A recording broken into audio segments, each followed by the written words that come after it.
Assalamualaikum warahmatullahi wabarakatuh. Bismillah, alhamdulillah, wala haula wala quwwata illa billah, amma ba'du. Bertemu kembali dalam pembelajaran pendidikan agama Islam dan hidup berbakti. Pada kesempatan kali ini yaitu materinya tentang beriman kepada kitab-kitab Allah Subhanahu wa taala.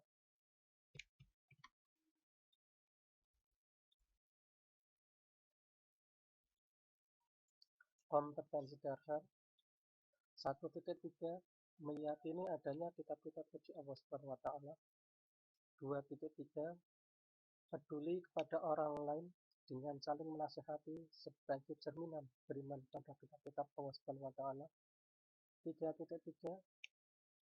menganalisis makna iman kepada kitab-kitab Allah Subhanahu wa taala. 4.3 meyakini keterkaitan antara beriman kepada kitab-kitab suci Allah Subhanahu wa taala dengan perilaku sehari-hari. Tujuan pembelajaran. Setelah mengikuti proses pembelajaran, peserta didik diharapkan dapat meyakini adanya kitab-kitab suci Allah Subhanahu wa taala, peduli kepada orang lain dengan saling menasihati sebagai cerminan beriman kepada kitab-kitab Allah Subhanahu wa taala, mengimplementasikan perilaku iman kepada kitab-kitab Allah dalam kehidupan sehari-hari, menjelaskan makna iman kepada kitab-kitab Allah Subhanahu wa taala, menjelaskan kandungan dalil nakli tentang iman kepada kitab-kitab Allah Subhanahu wa taala, mengidentifikasi ciri orang-orang beriman kepada kitab-kitab Allah Subhanahu wa taala, menunjukkan perilaku yang mencerminkan iman kepada kitab-kitab Allah Subhanahu wa taala, mengidentifikasi hikmah dan manfaat beriman kepada kitab-kitab suci Allah Subhanahu wa taala, menyajikan paparan tentang makna, tanda-tanda, hikmah dan manfaat beriman kepada kitab-kitab suci Allah Subhanahu wa taala, menyajikan paparan keterkaitan antara beriman kepada kitab-kitab suci Allah Subhanahu wa taala dengan perilaku peduli kepada orang lain dan saling menasihati. Pengertian iman kepada kitab-kitab Allah Subhanahu wa taala. Menurut bahasa, kitab artinya buku, surah firman, dan hukum atau peraturan. Sedang iman artinya percaya. Sehingga secara terminologi atau istilah, iman kepada kitab-kitab Allah dapat diartikan sebagai mempercayai atau meyakini bahwa Allah Subhanahu wa taala telah menurunkan kitab-kitabnya kepada para rasulnya agar kitab-kitabnya itu dijadikan sebagai pedoman hidup, way of life umat manusia agar mereka memperoleh kebahagiaan di dunia dan di akhirat. Al-Quran dan kitab-kitab Allah Subhanahu wa taala lainnya.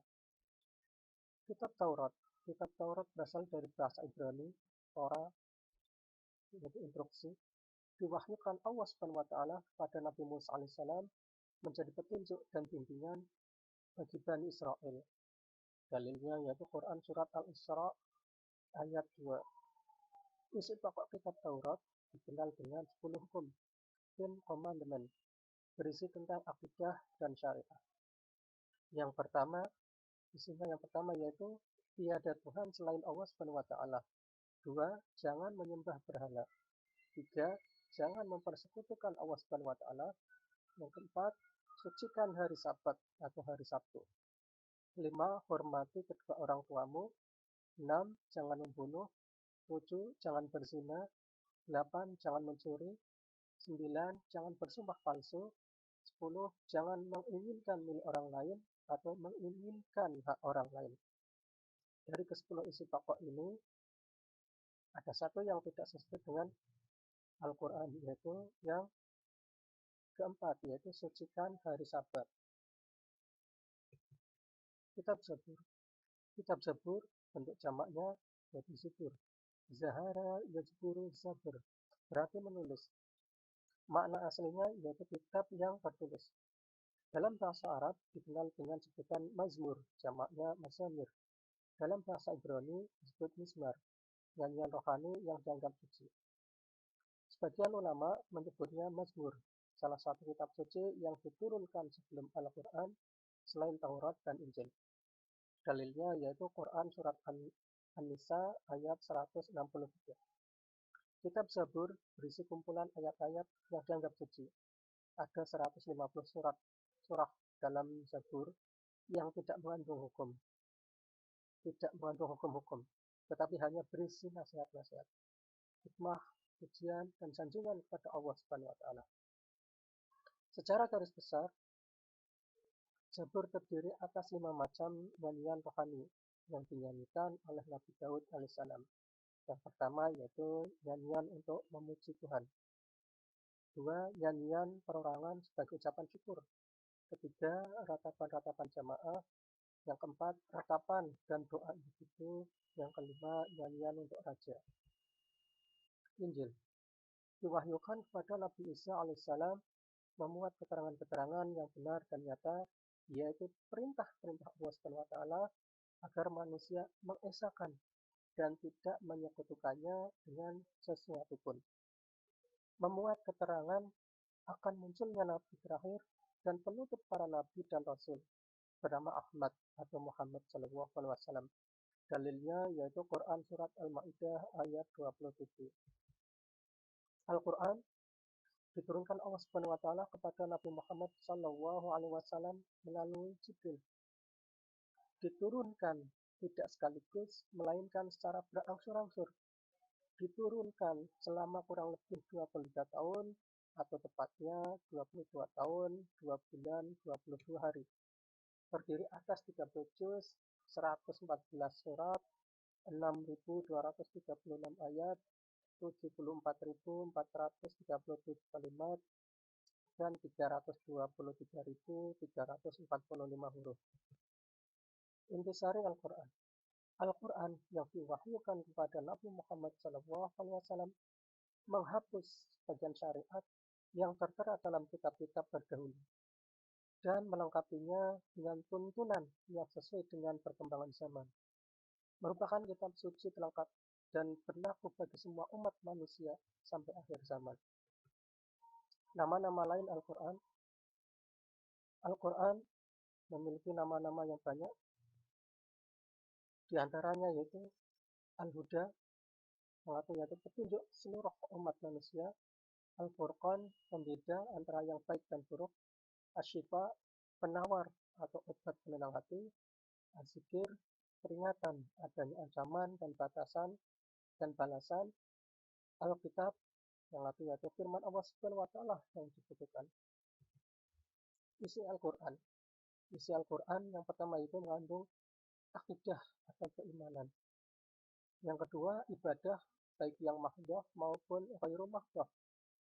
Yang ketiga, akhlak kepada hamba, pada Khalik, kepada sesama manusia dan alasan dan alam sekitarnya. Yang keempat yaitu muamalah, hubungan manusia dengan sesama manusia. Kemudian yang berikutnya yaitu berisi tentang kisah, yaitu cerita Nabi dan Rasul, orang-orang soleh dan orang-orang yang ingkar. Kemudian yang berikutnya yaitu berisi tentang semangat mengembangkan ilmu pengetahuan. Keistimewaan Al-Quran sebagai petunjuk dan rahmat bagi orang-orang yang beriman dan bertakwa.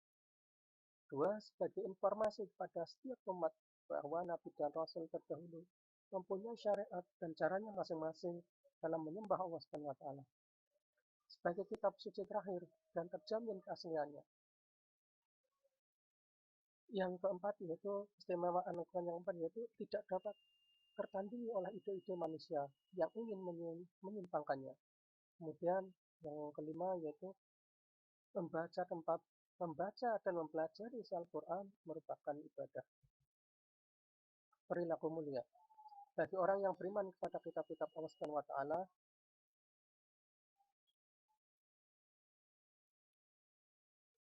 ia akan melakukan perilaku mulia sebagai berikut. Yang pertama, meyakini bahwa kitab-kitab suci sebelum Al-Quran datang dari Allah Subhanahu wa taala. Yang kedua, Al-Quran sudah dijaga kemurniannya oleh Allah Subhanahu wa taala sampai sekarang.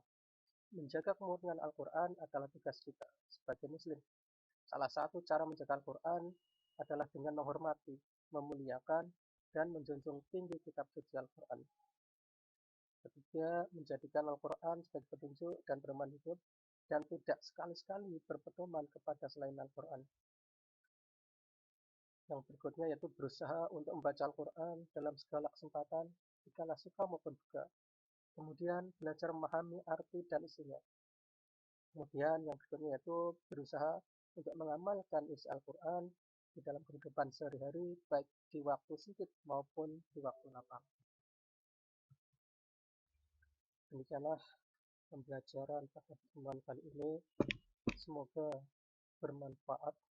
Akhirnya marilah kita tutup pertemuan pada kali ini dengan membaca doa kafaratul majlis. Bismillahirrahmanirrahim. Subhanaka Allahumma wa bihamdika asyhadu an la ilaha illa anta astaghfiruka wa atubu ilaik. Wabillahi taufiq wal hidayah. Assalamualaikum warahmatullahi wabarakatuh.